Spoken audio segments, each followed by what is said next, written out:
올해 최고의 기대작이자 크리스토퍼 놀란 감독의 11번째 작품인 테넷이 우여곡절 끝에 드디어 개봉했습니다.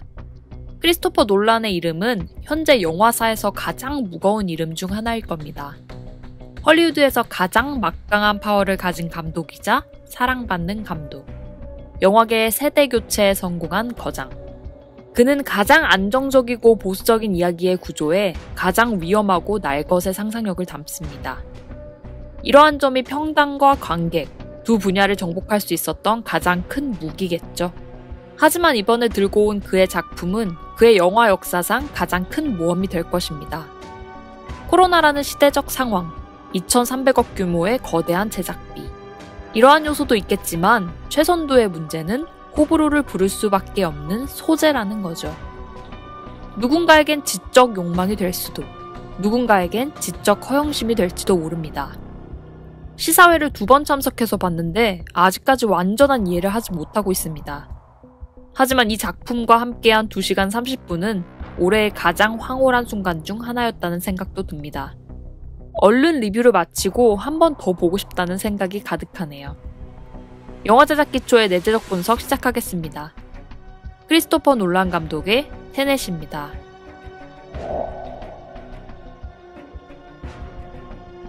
영화의 시작과 동시에 관객을 사로잡는 것. 그것은 놀란 영화의 트레이드 마크죠. 오프닝 시퀀스만 잘라도 훌륭한 단편 영화가 될 것입니다. 테넷 또한 마찬가지입니다. 다크나이트 오프닝의 밀도는 아니지만 헐리우드 영화의 스케일과 놀란 감독의 품격을 느낄 수 있죠. 다만 놀란 감독은 폭약을 많이 써야만, 건물을 많이 박살내고 사람을 많이 죽여야만 스케일이 커지는 게 아니라는 걸 누구보다 잘 알고 있습니다. 넓은 공간과 많은 인물을 그저 배경으로 쓰고 주인공의 목적과 행동을 따라가게 만들죠. 위트 있는 대사와 현실감 있는 상황 설정, 심장을 두들기는 음악. 5분 만에 관객들은 테넷을 재미있는 영화라 느끼고 앞으로의 사건을 기대하게 됩니다. 그리고 그 짧은 시간에 시나리오에서 말하는 오프닝 시퀀스의 요소는 대부분이 들어가 있어요. 영화의 배경과 시기, 장르성을 확실하게 보여주고 폭탄 해체와 신문을 당하는 과정에서 주인공의 정의감과 연민을 관객들에게 전달하죠. 다만 캐릭터의 결핍이 드러나지 않는 건 하나의 작은 아쉬움입니다. 결핍이 없으면 성장의 여지가 줄어들고 성장의 여지가 없다는 건 캐릭터의 변화폭이 좁다는 이야기이기 때문이죠.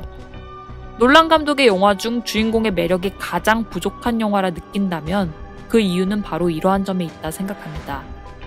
웨인, 쿠퍼, 코브와는 분명 다른 느낌이죠.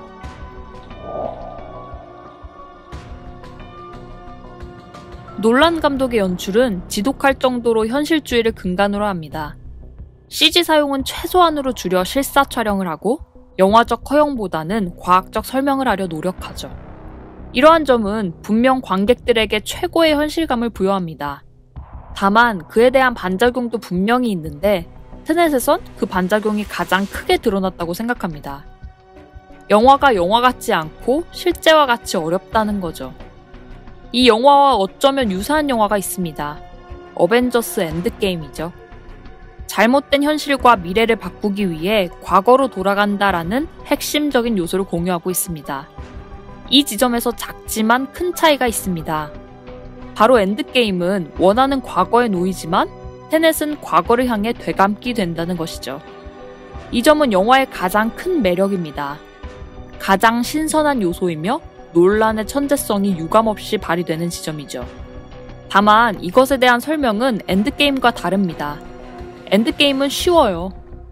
그냥 타임머신 타고 가면 과거로 간다는 어찌 보면 성의 없고 다르게 보면 명확한 설정을 가지고 있습니다. 반면 테넷은 엔트로피와 인버전의 개념을 가져오고 그에 대한 설명도 굉장히 난해해요. 이해하려 하지 말고 느끼라는 대사처럼 관객은 완벽한 이해보다는 추상적인 느낌을 가지게 됩니다. 그런데 이것이 총알이 되돌아오는 수준엔 큰 문제가 없지만 공간과 시간이 반전되는 지점부터는 추상적인 느낌만으로 영화를 온전히 즐기기가 힘듭니다. 동그란 원통에 사람이 들어가는 순간 관객들은 대혼란에 빠지게 되죠. 인셉션과 인터스텔라가 어려울 수는 있지만 영화의 윤곽과 주인공의 목적은 명확하게 보였습니다. 이 영화는 윤곽이 잘 안 보여요.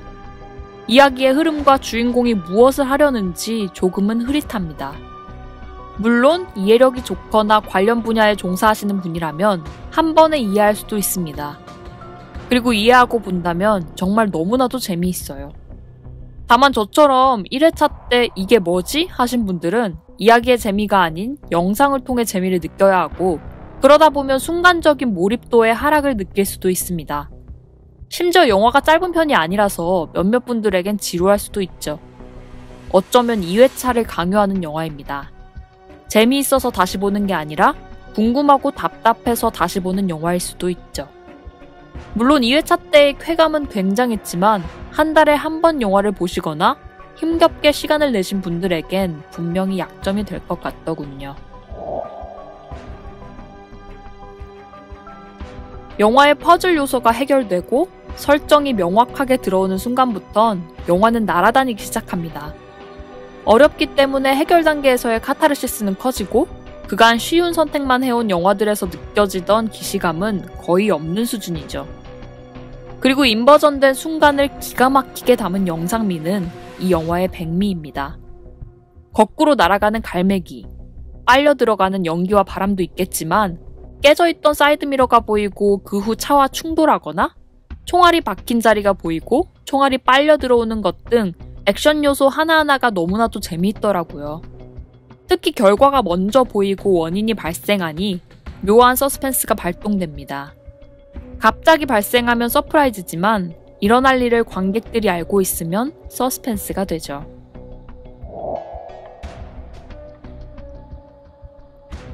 거장인 놀란도 액션에 대해선 호불호가 갈렸습니다. 제 눈에는 현실적이게 보였는데 누군가에겐 어설프고 밋밋하다는 평이 있었습니다. 그것도 제법 많이 말이죠. 그간의 액션 연출을 봤을 때 액션의 합이 화려하지 않고 큰 볼거리를 제공하지 않은 지극히 현실적인 느낌이었습니다. 반면 그걸 담는 촬영은 지나치게 길게 잡은 느낌이었죠. 컷을 끊어가며 속도감을 주거나 합을 속일 방법도 있었는데 그러한 연출은 피해왔습니다. 하지만 테넷에서의 그의 액션 연출은 완벽하게 달라졌습니다. 컷들의 길이는 이전 영화에 비해 빨라졌으며 무술은 액션 영화처럼 박력 있었죠. 거기에 비브라토 강한 음악이 더해지니 액션 자체가 확실히 재미있어졌더라고요. 분명 바뀐 편집자의 영향도 있겠지만 들려오던 약점을 놀란은 정확히 인지하고 있던 것 같더군요.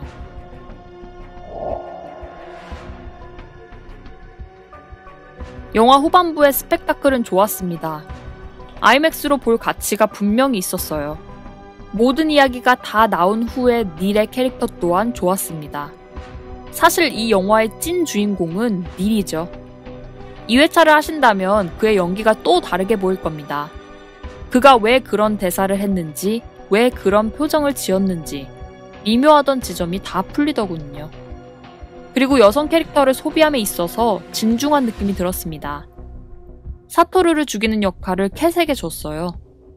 사실 당연해 보이지만 그간의 영화를 봤을 땐 당연한 선택은 아니었죠. 가장 큰 악역은 주인공이 죽여야 하니까.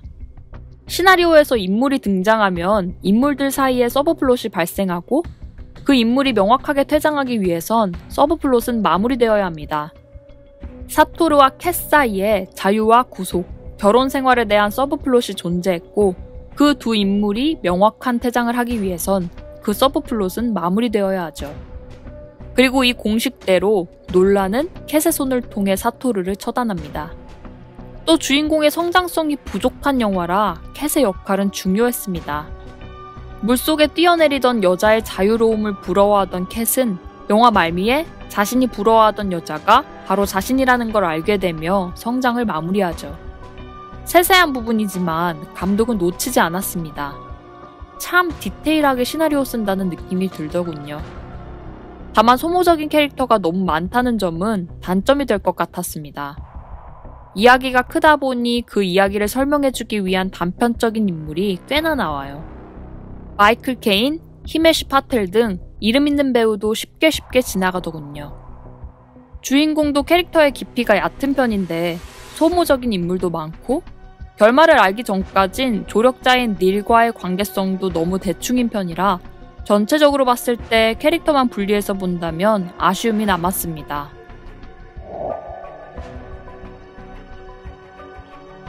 감독의 고집으로 결국에 개봉을 한 작품입니다. 한편으론 참 고맙지만 한편으론 걱정되기도 합니다. 코로나의 영향과 호불호를 부를 이야기.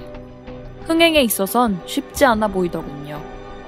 그럼에도 꾸준히 양질의 영화를 만든다는 점, 새로운 것에 관해 끊임없이 탐구한다는 점은 이 사람이 왜 거장인지 알 수 있게 하더군요. 이 리뷰는 지극히 주관적인 리뷰입니다. 끝으로 이 영상이 좋다고 생각되시면 구독과 좋아요를 부탁드립니다. 댓글을 남겨주시면 여러분의 생각을 통해 더 좋은 리뷰를 만들 수 있을 거라 생각합니다. 감사합니다.